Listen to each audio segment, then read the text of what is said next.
Ук жер жүзү, ук бүт аалам, Кыргызстандын энелери тынчтык каалайт. Биз бүгүн ушул темада акция өткөрүп жатабыз. Урматтуу кыргыз элим, сиздердин билимдүүлүгүңүздөргө, сиздердин ынтымактуулугуңуздарга биз чексиз ыраазыбыз.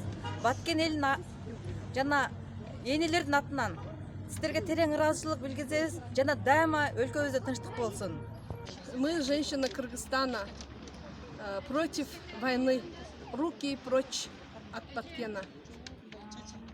Уважаемые жители всего мира, мы хотим мира и добра. Именно родители, все жители, не только это конфликт, проблема это не только Баткена, это проблема со всего Кыргызстана. Мы не хотим войны, мы все желаем добра, и дети, и матери. Все хотим, чтобы было здесь покой и мир. Давайте прекратим войну, прекращаем агрессию. Хотим, чтобы мы все собрались, чтобы у нас было единый Кыргызстан. Biz Batkenni saqlaymiz.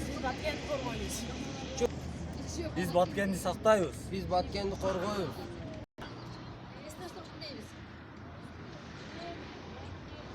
Biz tinchlik uchun.